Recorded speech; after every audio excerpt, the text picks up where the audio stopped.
पूर्व काल में देवताओं और असुरों में पूरे 100 वर्षों तक घोर संग्राम हुआ था। उसमें असुरों का स्वामी महिषासुर था और देवताओं के नायक इंद्र थे। उस युद्ध में देवताओं की सेना महाबली असुरों से परास्त हो गई। संपूर्ण देवताओं को जीतकर महिषासुर इंद्र बन बैठा। तब पराजित देवता प्रजापति ब्रह्मा जी को आगे करके उस स्थान पर गए जहां भगवान शंकर और विष्णु विराजमान थे। देवताओं ने महिषासुर के पराक्रम तथा अपनी पराजय का यथावत वृत्तांत उन दोनों देवेश्वरों से विस्तार पूर्वक कह सुनाया।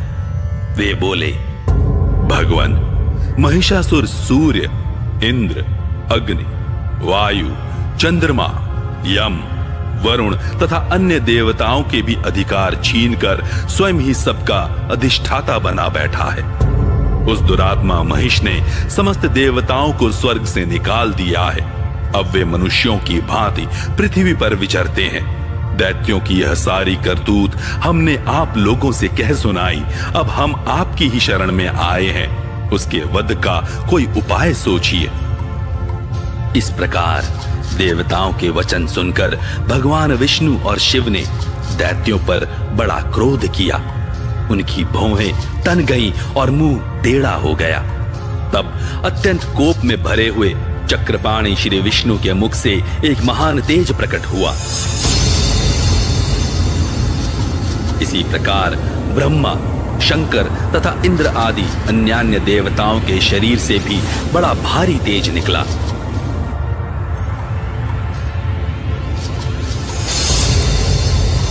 वह सब मिलकर एक हो गया।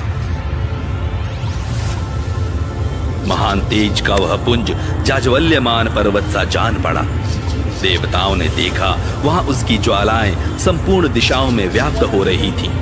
संपूर्ण देवताओं के शरीर से प्रकट हुए उस तेज की कहीं तुलना नहीं थी। एकत्रित होने पर वह एक नारी के रूप में परिणत हो गया और अपने प्रकाश से तीनों लोकों में व्याप्त जान पड़ा।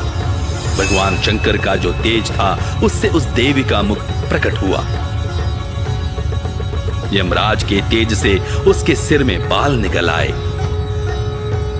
श्री विष्णु भगवान के तेज से उसकी भुजाएं उत्पन्न हुई।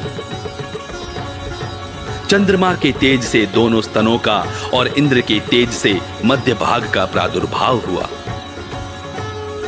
वरुण के तेज से जंघा और पिंडली तथा पृथ्वी के तेज से नितंब भाग प्रकट हुआ। ब्रह्मा के तेज से दोनों चरण और सूर्य के तेज से उसकी उंगलियां हुई। वसुओं के तेज से हाथों की उंगलियां और कुबेर के तेज से नासिका प्रकट हुई। उस देवी के दांत प्रजापति के तेज से और तीनों नेत्र अग्नि के तेज से प्रकट हुए थे। उसकी भौहें संध्या के और कान वायु के तेज से उत्पन्न हुए थे। इसी प्रकार अन्यान्य देवताओं के तेज से भी उस कल्याणमयी देवी का आविर्भाव हुआ।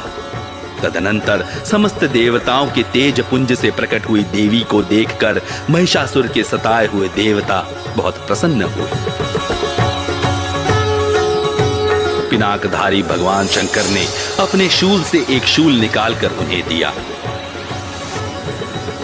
फिर भगवान विष्णु ने भी अपने चक्र से चक्र उत्पन्न करके भगवती को अर्पण किया।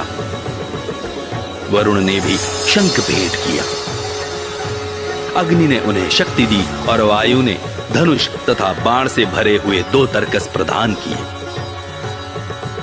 सहस्त्र नेत्रों वाले देवराज इंद्र ने अपने वज्र से वज्र उत्पन्न करके दिया और एरावत हाथी से उतारकर एक घंटा भी प्रदान किया।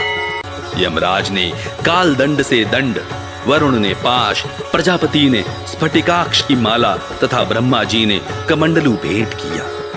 सूर्य ने देवी के समस्त रोमकूपों में अपनी किरणों का तेज भर दिया। काल ने उन्हें चमकती हुई ढाल और तलवार दी। क्षीर समुद्र ने उज्जवल हार तथा कभी जीर्ण न होने वाले 2 दिव्य वस्त्र भेंट किए। साथ ही उन्होंने दिव्य चूड़ामणि, 2 कुंडल, कड़े, उज्जवल अर्धचंद्र, सब बाहुओं के लिए केयूर, दोनों चरणों के लिए निर्मल नुपुर, गले की सुंदर हंसली और सब उंगलियों में पहनने के लिए रत्नों की बनी हुई अंगूठियां भी दी। विश्वकर्मा ने उन्हें अत्यंत निर्मल फरसा भेंट किया। साथ ही अनेक प्रकार के अस्त्र और अभेद्य कवच दिए। इनके सिवा मस्तक और वक्ष स्थल पर धारण करने के लिए कभी न कुम्हलाने वाले कमलों की मालाएं दी। जलधि ने उन्हें सुंदर कमल का फूल भेंट किया। हिमालय ने सवारी के लिए सिंह तथा भांति भांति के रत्न समर्पित किए। धनाध्यक्ष कुबेर ने मधु से भरा पान पात्र दिया तथा संपूर्ण नागों के राजा शेष ने, जो इस पृथ्वी को धारण करते हैं, उन्हें बहुमूल्य मणियों से विभूषित नागहार भेंट दिया। इसी प्रकार अन्य देवताओं ने भी आभूषण और अस्त्र शस्त्र देकर देवी का सम्मान किया। तत्पश्चात